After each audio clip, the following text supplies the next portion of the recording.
네, 현재 논란이 되고 있는 이 소득주도 성장은 일단 최저임금 등 월급을 올리고 그 월급을 써서 판매가 늘고 생산도 늘고 그래서 나중에는 투자도 늘리겠다는 것입니다. 그런데 이 과정은 좀 깁니다. 적어도 몇 년이 걸릴 수 있는 과정입니다. 근데 당장 지금은 월급 올려주는 사장님들이 아우성입니다. 또 당장의 통계를 보면 취업자 수가 뚝 떨어지는 등 좋지 않은 성적표가 나온다는 지적도 있었습니다. 자, 이런 가운데 통계청장이 전격 교체가 됩니다. 취임 13개월 만에 통계청장이 교체가 되자 뒷말이 무성한 것 같습니다. 오늘 이 문제 따져보도록 하겠습니다. 김만흠 한국정치아카데미 원장, 추은호 YTN 해설위원과 함께 살펴봅니다. 안녕하십니까? 안녕하세요. 네, 안녕하세요. 예. 자, 통계청장 경질을 두고 논란이 많은데 일단 어떤 사건입니까? 일단 황수경 전 통계청장이죠. 교체가 과연 낸 잘못 때문이냐, 아니면은 교체할 때가 돼서 했느냐, 거기에 대해서는 서로 보는 시각이 굉장히 다른 것 같습니다.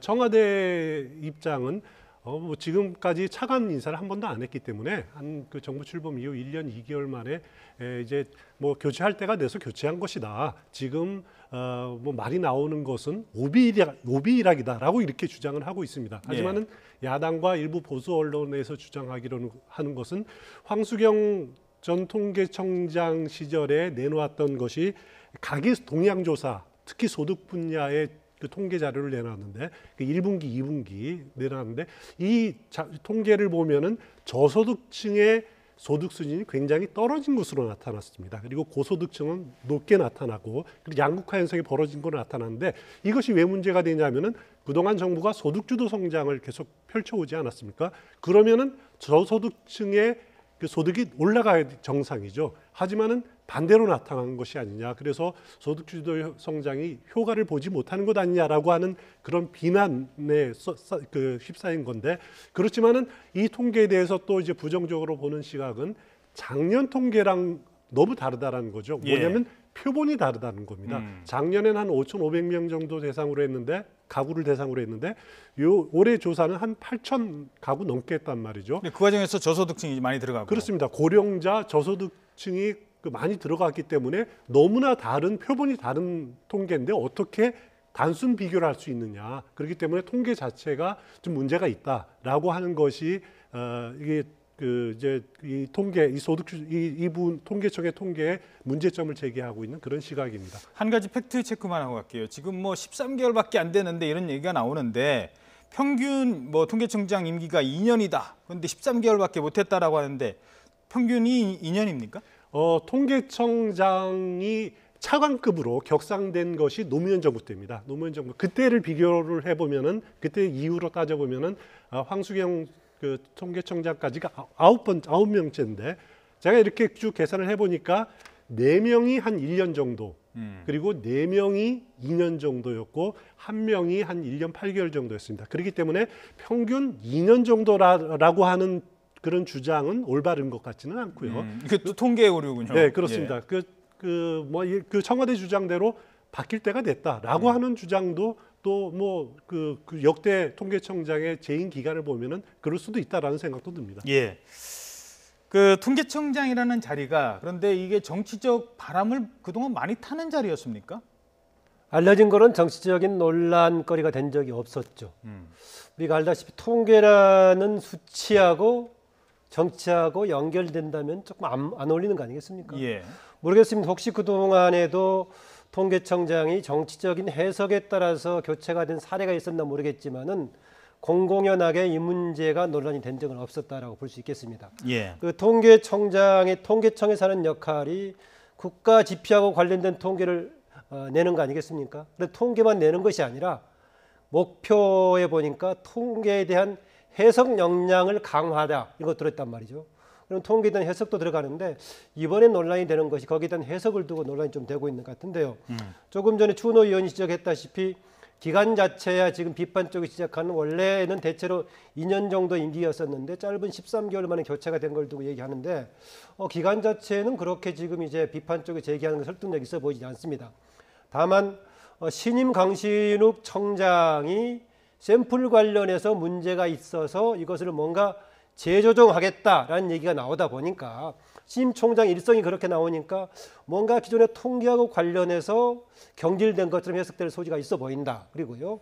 또 하나는 그만두는 황수경 전 청장이 정치적인 뭐가 개입돼서는 안 된다라고 얘기를 하니까 이제 퇴임사에서. 맞물려서 좀 얘기가 되고 있는 거죠. 예. 네. 근데 뭐 하나 좀 따져보도록 하죠. 이게 지난해만 해도 월 평균 그 일자리 증가 수가 3만 개라고 했어요. 근데 지난달에 갑자기 5천 개로 줄어듭니다. 증가 수가. 이게 통계 때문입니까?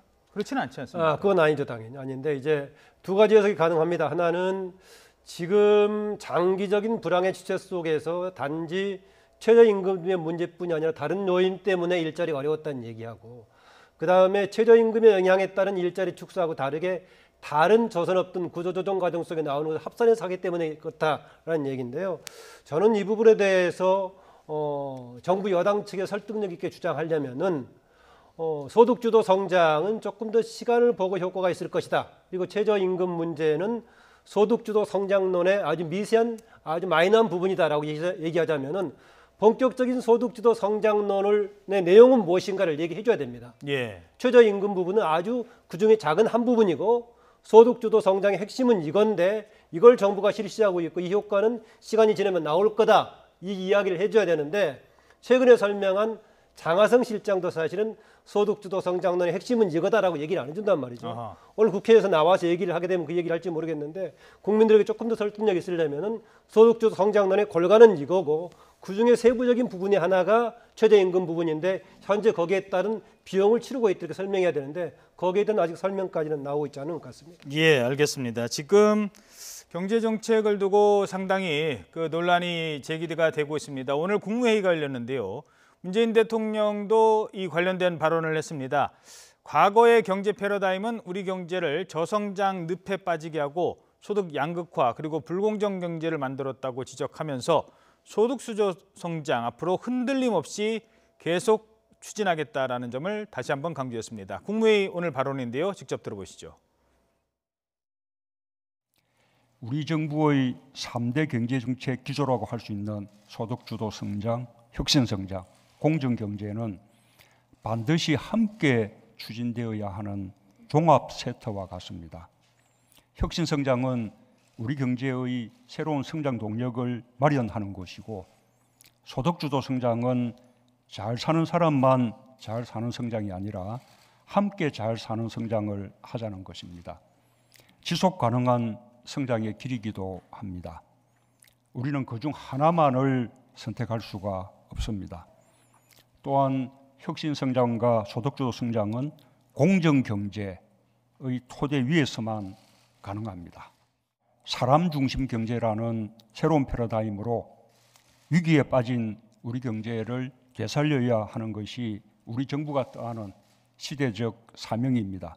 그런 사명감으로 정부는 우리의 경제정책 기조를 자신 있게 흔들림 없이 추진해 주기 바랍니다. 네, 최근에 장하성 실장도 비슷한 얘기를 했습니다. 소득주도 성장 그 기조 흔들림 없이 계속 이어간다. 야권에서 계속 이런저런 문제 제기를 하고 있지만 좀 기다려달라 이런 얘기를 했습니다. 이 얘기는 지금 대통령 얘기는 지금 오늘 우리가 나눈 얘기와 그 일맥상통하는 측면이 있기 때문에 잠시 뒤에 계속 얘기를 하도록 하죠. 일단 통계청장 얘기 마저 하겠습니다. 그래서 새로 이렇게 임명이 된 통계청장은 어떤 인물입니까? 강신욱 그 통계청장이죠. 한국보건사회연구원에서 오랫동안 이제 근무를 하면서 연구위원으로 근무를 하면서 또 이제 보직을 맡으면서 주로 이게 각종 통계 자료, 노동 이렇게 그 복지 분야의 통계 자료를 쭉 연구를 해왔는데 지난번에 이제 통계청에서 나온 그 소득 그 가계 조사 그것이 이제 청와대에서 문제가 있다라고 해서 보건사회연구원하고 노동연구원에 다시 재해석을 해달라고 요구를 합니다. 아하. 그때 이제 참여를 한 것으로 알려져 있는데 그때 나온 결론이 이제 그 최저임금 인상 효과가 한 90% 정도에서 효과를 보고 있다라고 상당한 효과가 있는 것이다. 상당히 효과를 보고 있다라는 식의 해석을 내놓은 거죠. 근데 여기에 또 문제가 있냐면 그 통계를 분석하는 과정에서 자영업자라든가 아니면 무직자를 제외한 분석을 냈다라는 것에 대해서 또 이제 한번 논란에 휩싸였었죠. 예. 그리고 또 인맥 관련해서는 강신임 청장이 홍장표 전 전 경제수석과 같이 책도 쓰고 같이 공부도 하고 그래서 같은 인맥이다라고 하는 그런 지금 논란에 쌓여 있습니다. 예. 자, 그래서 지금 정치권에서도 이 통계청장 교체 배경을 놓고 공방이 벌어지고 있습니다. 여야 목소리 각각 들어보도록 하겠습니다. 분배 지표가 악화된 현실이 조작될 수 없는 만큼 경지를 해야 할 대상은 조사 설계를 수행하는 통계청장이 아니라 경제 행실을 망가뜨린 정책 책임자, 청와대 정책실장이어야 한다는 점을 지적하지 않을 수 없습니다. 아집으로 정책을 추진해서는 안 됩니다. 야당과 많은 언론이 또 많은 경제계 인사들이 문제라고 지적하는 것에 대해서 변명하려 하지 말고 통계로 나타난 숫자만 보면 뼈아픈 성적입니다. 하지만 통계의 이면에 숨은 구조적 원인과 긍정적 효과는 외면한 채 오로지 경제 정책의 실패로 몰아가는 것은 납득하기 어렵습니다. 자, 이 한 국가가 안정적인 어떤 운영을 한다고 할까요?라고 했을 때는 크게 두 가지가 신뢰를 얻어야 됩니다. 하나는 사법부의 판결입니다. 사법부의 판결만큼은 국민들이 믿어야 됩니다. 논란이 있더라도. 그리고 또 하나는 통계입니다. 경제정책의 통계. 그런데 이 두 가지가 지금 우리는 흔들리고 있습니다. 사법부 불신, 그리고 이제는 통계청의 자료까지. 이런 상황에서 통계청 자료까지도 지금 이렇게 서로 불신을 한다면 앞으로 통계청이 내놓는 자료를 놓고 여야는 그거 다시 한번 들여다보자, 이런 논란에 빠질 수 있다는 것 아니겠습니까? 글쎄, 그래서 그동안에는 통계 자체를 가지고 통계청 자료를 가지고 논란이 된 것을 본 적이 없다라고 했었는데 이것은 바람직해 보이진 않습니다. 아까 여당의 원내 대표도 그런 얘기 있지 않습니까? 지표로만 보면은 참담한 상황이다. 그럼 일단 그 지표를 가지고 받아들이는 게 맞지 않나라는 것입니다. 다만 추가적인 해석에 있어서 이런 구조적인 요인이 있기 때문에 다른 가능성도 봐야 된다라는 정도를 봐야지, 지표가 참담하다고 인식을 하면서 지표를 무시한 다른 것을 앞세우는 것은 좀 부적절해 보입니다. 어쨌든 간에 지금 통계청장의 교체를 두고 문책성의 경질이냐 아니면은 정기적으로 하는 그냥 교체냐라고 얘기하는데, 일단 나온 걸로 봐서는 이건 나오자마자 샘플을 재조정하겠다라는 얘기가 나오고 당사자는 또 여기에 대한 정치적으로 개입이 돼서는 안 된다는 얘기를 하면 퇴임서를 남기는 걸 보면은 결코 지금 바람직한 경질 아니면 교체 과정은 아니었다라는 생각이 듭니다. 예. 자, 이 문제를 좀 더 거시적으로 보도록 하겠습니다. 바로 이 문제의 본질은 지금 정부가 추진하고 있는 소득주도 성장이 과연 바람직한 방향이냐 그렇지 않느냐에 대한 기말 중간고사 성적표도 아니고 쪽지 시험 결과 하나를 놓고 지금 이게 고봐라, 얘 과외 공부 이렇게 시켜서는 안 된다, 이런 얘기를 지금 하고 있는 것 같아요. 물론 좋은 비교는 아닙니다만. 어찌됐든 지금 제일 가장 큰 핵심은 지금의 소득주도 성장이 바람직한가라는 논란인데, 조금 전에 문재인 대통령도 다시 한번 강조를 했네요. 흔들림 없이 진행한다.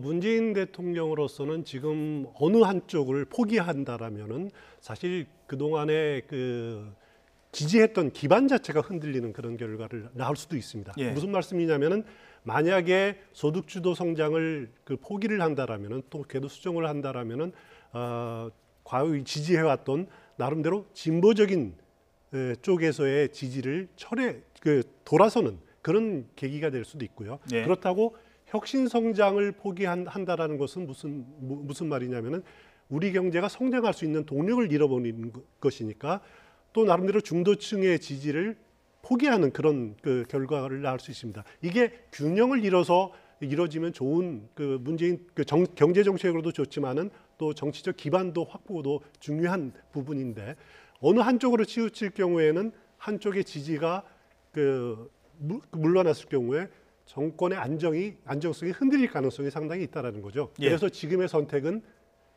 동시에 추진하겠다. 결국 그게 인사로 나타날 때는 김동연 경제부총리와 장하성 실장의 유임으로 투톱 시스템을 유지하겠다라는 그런 뜻이 담겨 있는 것이 아닌가라는 생각이 듭니다. 예. 김만원 원장님의 분석으로 이 논란을 마무리하도록 하죠. 정치 전문가가 본 최근의 소득주도 성장, 어떤 게 문제가 됩니까? 일단 조금 전에 문재인 대통령 발언 화면에 소개가 됐었는데요. 문재인 대통령도 소득주도 성장 정책을 흔들림 없이 밀고 가겠다라는 얘기는 하셨지만 오히려 내용상 강조했던 것은 혁신 경제하고 공정 경제를 얘기했단 말이죠. 예. 그래서 그 용어 자체는 고수하되 뭔가 내용상으로는 좀 강조하는 면이 달라져 있어 보이긴 한다는 것입니다. 제가 앞서 말씀드렸었지만은 장하성 실장을 비롯해서 소득주도 성장론의 필요성과 타당성을 조금 더 국민들에게 설득하려면은 지금 최저임금이 아닌 소득주도 성장론의 내용을 소개해 줄 필요가 있다는 것입니다. 최저임금 외에 예. 그러면 어떤 툴이 있는지. 지금 얘기하는 것이 소득주도 성장론은 핵심은 그게 아니고 그중에 최저임금은 아주 작은 일부분에 불과하다는 주장 아니겠습니까? 그나마 한때 얘기했던 것은 정규직 비정규직 문제하고 최저임금 정도를 얘기했는데 정말 조금 시간이 걸리고 어려운 구조적인 요인이 맞물려 있는 것을 해결하기 위한 소득주도 성장이라면은 그 내용을 오늘 국회의 운영위에서 답변하는 과정을 통해서라도 조금 전달해 준다면은 단기간에 나오는 부작용들을 국민들도 감내할 수 있을 것인데 계속해서 소득주도 성장론이 지금 우리 경제 해결 과제다. 이 용어만 반복해서는 안 될 거라는 생각이 듭니다. 예, 알겠습니다. 자, 지금 뭐 통계청장 얘기를 했습니다만 이건 좀 차관급 인사에 대한 얘기였고요. 장관급 인사가 또 이제 이번 주에 단행될 것 같은데 논란이 되고 있는 송영무 국방부 장관 경질 얘기가 오늘 일간지에 나왔어요. 그렇습니다. 지금 이제 개각할 시기가 됐느냐? 저는 이제 개인적으로 좀 무르익었다라는 생각이 됩니다. 왜냐하면은 집권 여당인 더불어민주당의 지도 체제가 새로 이렇게 개편이 됐었죠. 그리고 그동안 이제 또 그 논란이 됐던 여러 가지 정책들이 어느 정도 간의 모습을 드러내지 않았습니까? 국방개혁 청사진이 제시가 됐고 또 교육부 같은 경우는 수능 개편안이 또 마무리가 됐죠. 그리고 또 이제 고용노동부 경우에는 주 52시간 근무가 이제 시행이 됐고 어느 정도 현안들이 마무리된 상황이기 때문에 이제는 제대로 집행하고 하는 추진하고 하는 그 새로운 그 장관으로 인해서 할 필요가 있다라는 점 하나. 그리고 또 하나는 이제 정기국회가 9월부터 시작이 됩니다. 그러면은 각 부처에서 예산을 확보하기 위해서 또 이제 또 내년 계획을 세우기 위해서 이렇게 열심히 뛰어나는 상황이기 때문에 지금이 적기다라는 거죠. 그래서 저는 이제 개각은 무르익었다라고 생각이 되는데 가장 핵심은 과연 송영무 국방장관이 교체가 되느냐라는 겁니다. 개인적으로는 송영무 국방장관은 교체 가능성이 무척 크다고 생각이 됩니다. 예. 국방개혁 그림은 마쳤고 추진은 다른 사람으로 하는 것이 그 문재인 대통령이 판단하지 않을까 저는 개인적으로 그런 생각이 됩니다. 지금 정경두 합참의장 얘기가 되던데 어떤 인물인지 간단하게 정리해 주시죠. 정경두 합참의장은 이제 공군 사관학교 출신이죠. 그 공군 사령관을 지냈었고 어떻게 보면은 지난 합참의장 인사청문회 당시에 보면은 야당 의원들이 도덕성에 대해서는 정말 문제 삼지 않았습니다. 굉장히 정부 인사 중에서 가장 나은 인사 아니냐라고 하는 평가를 내릴 정도로 그 인사청문회 당시에 호응을 얻었었고, 예. 그리고 실제로 공군 사령관 시절에 공관병을 다 없애는 그런 이제 개혁적인 이미지도 얻었기 때문에 가장 유력한 인물로 지금 대두가 되고 있습니다. 예. 자, 뭐 이번에도 육군 출신이 아닌 비육군 출신인 것 같습니다. 자, 이어서 국회로 가보도록 하겠습니다. 이해창 민주당 신임 대표 어제 야당 지도부를 찾아 협치를 당부했죠. 그중에서도 김병준 자유한국당 비대위원장과의 만남이 눈길을 끌었습니다. 함께 보시겠습니다. 예전에 청와대 계실 때 이제 저희 당정청 회의를 많이 했잖아요. 예, 그런 마음으로 이제 하시면 뭐. 예, 그래서 뭐 그때는 당정청 회의지만 아마 이제 대표님 맡으셨으니까 이제 여야 간의 대화도 더. 자, 이해찬, 김병준 두 사람은 어떤 인연을 갖고 있습니까? 참여정부 때 주요 역할을 했었죠. 이해찬 지금 신임 대표가 총리할 때는 김병준 한국당 비대위원장은 청와대 정책실장을 했었고요. 예.